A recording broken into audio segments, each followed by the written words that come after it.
The moment Aria took the forbidden key, she thought she had saved her kingdom, but she didn't know. The whole kingdom was celebrating. Princess Aria had returned. She had found the forbidden key. She had saved her father. The bells rang, the flowers bloomed, and everyone believed the darkness was finally over. But no one saw it was growing in the shadows. Because that night, before the last candle burned out, a curse older than the kingdom itself woke up. A curse that had never been broken. A curse that every wizard, every king, every brave warrior had tried to defeat. And failed. And now, it had chosen a new target. Someone Aria loved more than anything in the world. It began with his hands. Aria noticed it first at dinner. Her father reached for her, and his fingers were cold. Not winter cold, not tired cold. Something deeper. Something wrong. By morning, the gray had crept to his wrists. The royal healers came, they looked, they whispered, and they left without speaking. Aria grabbed the eldest healer by the sleeve. "Tell me the truth."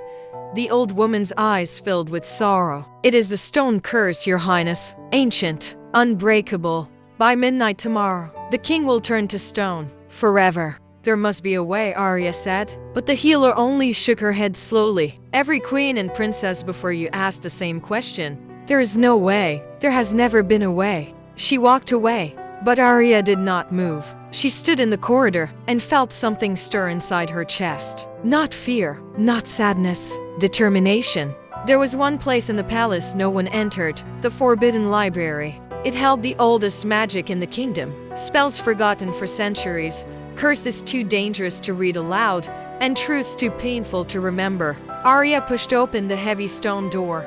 Dust rose, the torches flickered, and the air smelled of old paper and older secrets. She searched for hours, her fingers tracing spine after spine, page after page crumbling at her touch. Most books said the same thing: the stone curse cannot be undone. And then, on the very last shelf, behind a book no one had touched in 300 years, she found it. A small silver journal with no title. She opened it. The words were faded, but she could read them. "The stone curse feeds on cold hearts. It cannot survive one thing: the tear of true sacrifice. A tear shed not from pain, but from love, freely given, nothing held back. The one who cries it must surrender what they love most in this world. And they must mean it, completely." Aria read it again, and again. She knew what she loved most. Her voice. The voice she used to tell her people stories every evening. The voice she used to sing her father to sleep when he was ill. The voice that had always been her greatest gift. To save him, she would have to lose it. Forever. She closed the journal and walked back. By evening, the gray had reached her father's shoulders. Aria sat beside his bed and held his hand. It was cold as stone, but his eyes were still warm. Still him. "You found something," he whispered. He always knew. "Yes," Aria said softly. "Is it dangerous?" he asked. "No." She smiled gently. "It's just hard." Her father looked at her for a long moment. His voice was fading now. "Aria, whatever it costs, don't pay it." The room fell silent. Outside, the storm broke. Thunder shook the palace walls, and one by one, the torches died. In the darkness, Aria heard it, a low grinding sound, like stone moving slowly. She looked back at her father. The gray had reached his chin. Midnight was close. Aria stood up. She walked to the window and looked out at her kingdom, at the villages, the fields, the people who had celebrated just one night ago. And she thought, what is a voice if there is no one left to listen? She turned back. She knelt beside her father and took his cold hands in hers. The gray was at his jaw now. His eyes were closing. "Father," she whispered, "I need you to hear me. This is the last time I will speak." His eyes opened, wide with fear. "Don't," he tried to say. But Aria continued, "I love you. More than my voice. More than my stories. More than every song I have ever sung. You're worth every word I have ever spoken. And every word I will never speak again."